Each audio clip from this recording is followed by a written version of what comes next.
दोस्तों नमस्कार, स्वागत है आप सभी का गोल्डन पाठशाला में। दोस्तों इस वीडियो में हरियाणा एनएमएस एग्ज़ाम 2023 की जो परीक्षा 19 नवंबर 2023 को हुई थी, उसके सेट पेपर की आंसर की आप सभी के लिए प्रस्तुत है।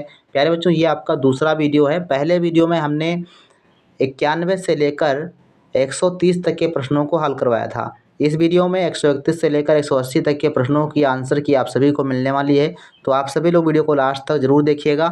आइए शुरू करते हैं वीडियो को। तो प्यारे बच्चों, ये आपका सेट ए है। अगर आपके पास बी, सी और डी का सेट है तो उसमें आप अपने क्वेश्चन को पढ़ के मिलाएंगे। तो आइए देखते हैं।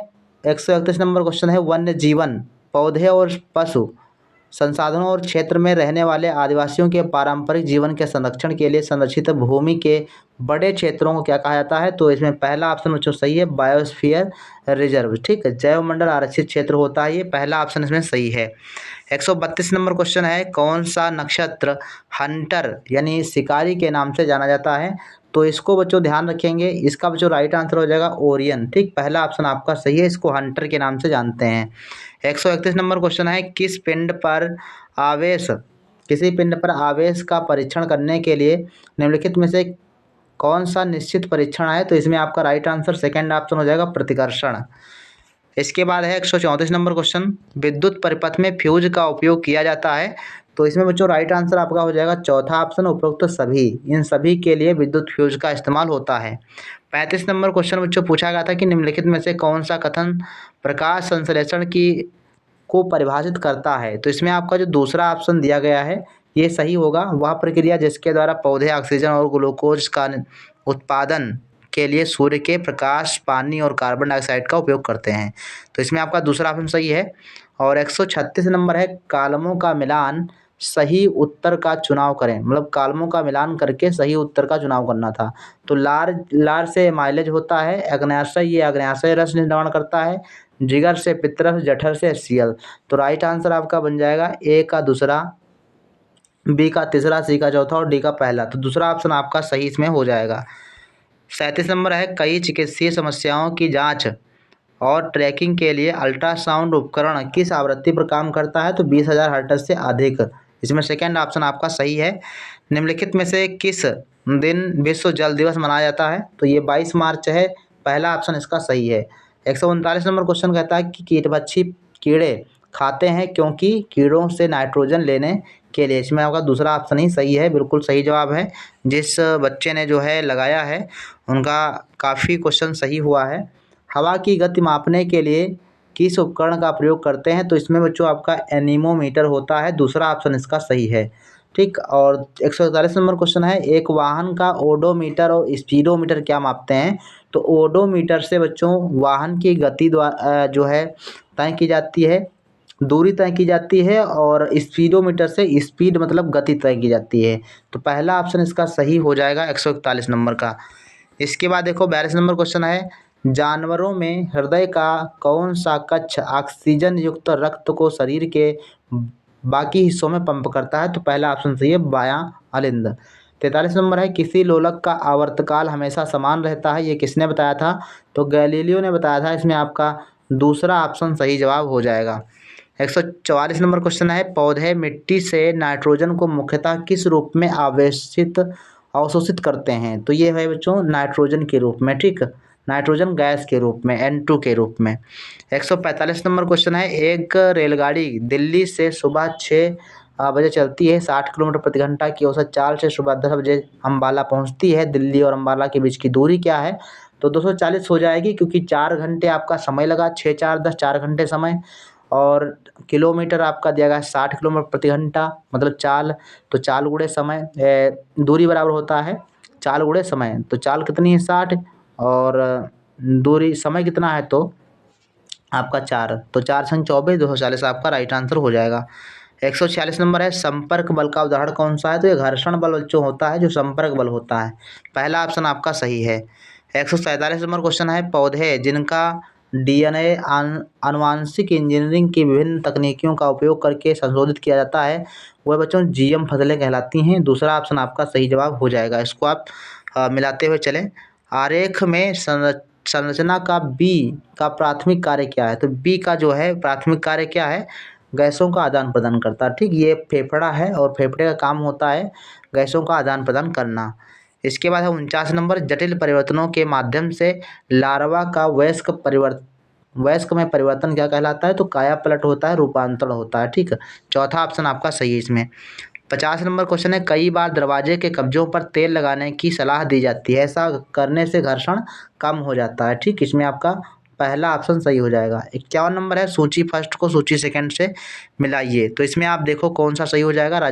स्थानीय, प्रदेश शासन, विश्वपति, प्रांत या मुक्ति। तो इसमें आपका बच्चों राइट आंसर जो बनेगा वो इसमें आपका सेकंड ऑप्शन सही जवाब इसमें लगा है। Second option is the right answer हो जाएगा। इसके बाद है 52 नंबर क्वेश्चन, कौन सा कथन जलीय कृषि और मछली पालन की परिभाषा को पूरा करता है? तो इसमें देखो, एक्वा कल्चर खारा पानी या ताजे पानी में व्यावसायिक मूल्य वाले जलीय वनस्पतियों और जीवों के प्रजनन, पालन और कटाई की प्रक्रिया है। तो ये आपका पहला सही है, जो ऑप्शन दिया गया है ये सही है। तो इसमें बच्चों आपका राइट आंसर जो बनेगा पहला और दूसरा ऑप्शन ही बनेगा। ठीक, पहला और दूसरा ऑप्शन जो है वो सही है, यानी पहला option is the right answer. ठीक, जो कथन नंबर 1 और 2 दिए गए हैं वो सही हैं। इसमें देखो, निम्नलिखित में से शब्दों का उपयोग तकनीकी शब्द का चुनाव करें जिसका प्रयोग उस प्रक्रिया के लिए किया जाता है जिसमें पेट्रोलियम और प्राकृतिक गैस निकालने के लिए गहरे कुओं को है जो खोदा जाता है। तो ये बच्चों आपका वैसे तो ड्रिलिंग होता है, इसमें आपका दूसरा ऑप्शन सही होना चाहिए और आंसर की आएगी तो क्लियर हो जाएगा। दूसरा ऑप्शन हमारी समझ से होना चाहिए। 54 नंबर क्वेश्चन है, जनसंख्या पिरामिड द्वारा किसी क्षेत्र की जनसंख्या के संदर्भ में निम्नलिखित में से कौन सी जानकारी व्यक्त की जाती है? तो इसमें बच्चों आपका चौथा ऑप्शन सही है, आयु एवं लैंगिक संरचना दोनों। इसके बाद है 155 नंबर है, जब शिलांग में 92 डिग्री पूर्व रविवार रात 10:30 बजे हों तो मुंबई यानी 73 डिग्री पूर्व में समय और दिन क्या होगा? तो इसमें बच्चों हो जाएगा 9:14 रविवार। ठीक, पहला ऑप्शन इसका सही हो जाएगा। इसके बाद देखो 56 नंबर क्वेश्चन है, मंगल पांडे को फांसी कब दी गई थी? राजस्थान में भी यही प्रश्न पूछा गया था। तो 8 अप्रैल 1857। इसमें आपका तीसरा ऑप्शन सही है, 8 अप्रैल 1857 को मंगल पांडे को फांसी दी गई थी। 57 नंबर क्वेश्चन है, निम्नलिखित में से भारत के बारे में कौन सा कथन सत्य है? तो भारत के बारे में बच्चों इसमें आपका कथन जो सत्य है वो आपका हो जाएगा, इसमें लिखा है कि भारत का अक्षांशीय विस्तार जो दिया गया है ये सही है। अक्षांशीय देशांतरी विस्तार, अंडमान तथा निकोबार द्वीप समूह दक्षिण की ओर आगे हैं और भारत की अक्षांशीय सीमा में वृद्धि करते हैं। तो और दूसरा है भारत की मुख्य भूमि, ये आपका पहला और तीसरा बनेगा। पहला तीसरा है किसी में? तो पहला तीसरा तो है नहीं, तो इसका मतलब है राइट आंसर आपका चौथा ऑप्शन बनेगा, पहला दूसरा और तीसरा ये सभी सही हैं। ठीक, चौथा ऑप्शन आपका सही हो जाएगा। 58 नंबर क्वेश्चन देखो, इसमें आपका कूट के हिसाब से आपको मिलान करना था। तो इसमें जो आपका सही आंसर बनेगा वो देख लीजिए। देखो, गुरु तेग बहादुर को ये हिंद की चादर कहते हैं। ठीक, हिंद की चादर, तो सी का पांचवा हो जाएगा। और चमकीर साहिब का युद्ध ये जो है 40 सिख योद्धाओं की वीरता का है, बात की गई है। और जफरनामा गुरु गोविंद से संबंधित है। तो एक का आपका हो जाएगा पांचवा, बी का हो जाएगा चौथा। तो एक का पांचवा, बी का चौथा, सी का दूसरा। हाँ सही है। तो इसमें आपका चौथा ऑप्शन ही सही लग रहा है। चलिए, चौथा ऑप्शन आपका बिल्कुल सही जवाब हो जाएगा। 59 नंबर है, भारत में सर्वप्रथम कौन सी यूरोपीय कंपनी भारत आई थी? तो ये पुर्तगाली आया था सबसे पहले। 160 नंबर है, कॉलम ए और कॉलम बी से मिलान करना। इसमें आपका तीसरा ऑप्शन सही है। ठीक, तीसरा ऑप्शन बिल्कुल सही जवाब हो जाएगा। 61 नंबर क्वेश्चन बच्चों देगा कि सतत विकास के सिद्धांतों के अनुसार निम्नलिखित में से कौन सा सिद्धांत दिए गए कथनों के बारे में सत्य है? तो जो कथन सत्य है उसको आपको बताना है।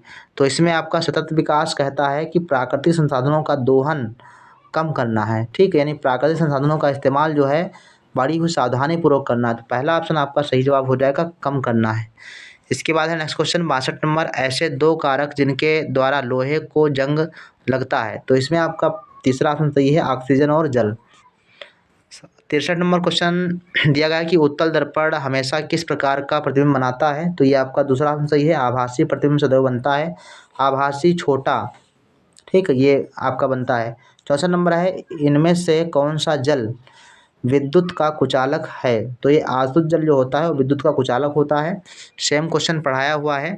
65 नंबर क्वेश्चन है कि यद्यपि कोर और मेंटल की मोटाई लगभग बराबर है, तो इसमें आपका जो राइट आंसर बच्चों है ये 15% होगा। तीसरा ऑप्शन आपका सही जवाब हो जाएगा, 15% है लगभग। अच्छा, 66 नंबर क्वेश्चन थोड़ा सा आप इसको मैनेज करेंगे, 4-5 प्रश्न है।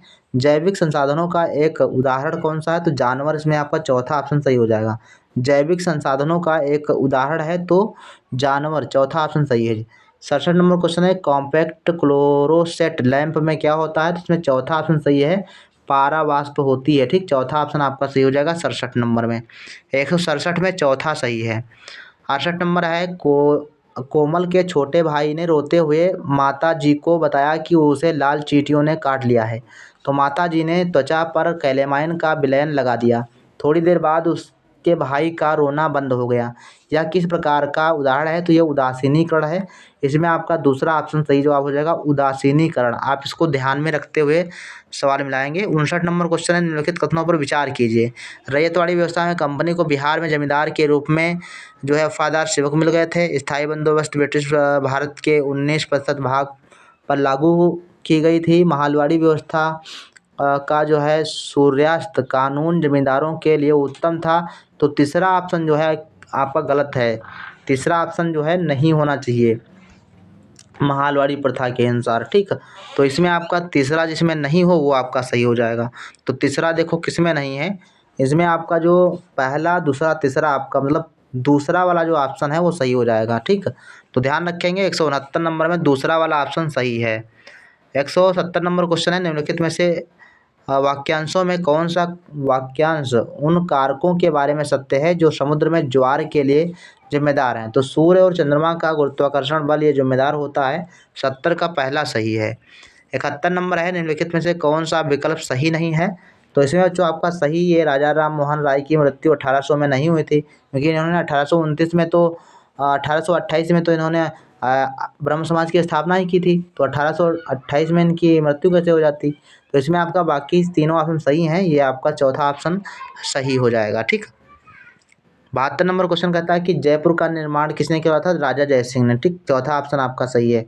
73 number, rise of the Maratha power की रचना किसने की थी, तो महादेव गोविंद रानाडे, पहला ऑप्शन आपका सही है। और इसके बाद है छत्रपति शिवाजी की माता का क्या नाम था, तो इनका नाम था बच्चों जीजाबाई, ठीक, दूसरा ऑप्शन आपका सही है।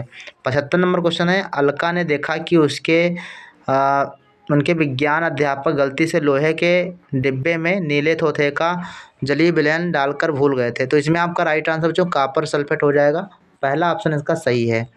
76 नंबर क्वेश्चन कहता है कि आप अगरबत्ती को शीघ्रता से जलाने के लिए मोमबत्ती के किस भाग का उपयोग करेंगे, तो इसमें बच्चों पहला ऑप्शन ही सही है, पूर्ण दहन का बाह्य भाग, ठीक, पहला ऑप्शन सही हो जाएगा। पूर्ण दहन का जो बाह्य भाग होगा वो नीला होता है और नीला भाग सबसे ज्वलनशील होता है, तो पहला ऑप्शन आपका सही हो जाएगा।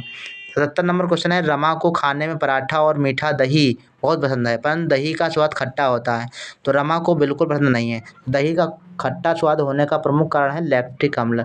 दही में कौन सा अम्ल होता है, लैक्टिक अम्ल होता है। देखो हरियाणा में जो क्वेश्चन पूछे जाते हैं, हमने ये नोटिस किया है कि आपको बहुत घुमा फिरा के क्वेश्चन पूछने का प्रयास करते हैं, तो आप इसको समझेंगे तो क्वेश्चन बहुत कठिन नहीं होते हैं, लेकिन थोड़ा सा इसमें घुमा के क्वेश्चन पूछा जाता है। तो इसमें देखो कॉलम फर्स्ट को कॉलम सेकंड से मिलाना है और जो कथन है तो उसको हिसाब से आपको मिलाना है। तो जो पवन है, पवन के द्वारा ये निर्माण होता है आपका मशरूम, ग्लेशियर से आपका जो है डमलिन का निर्माण होता है, नदी से तटबंध, और तरंगे, थूक और बार। तो इसमें आपका राइट आंसर हो जाएगा ए का तीसरा, बी का पहला, सी का तीसरा, हाँ सी का दूसरा और डी का, हाँ ये पहला ऑप्शन ही आपका सही जवाब हो जाएगा। 79 नंबर क्वेश्चन है, रासायनिक परिवर्तन देखा जा सकता है, तो रासायनिक परिवर्तन होता है बच्चों केक बनाते हुए, ठीक, इसमें आपका पहला ऑप्शन सही हो जाएगा।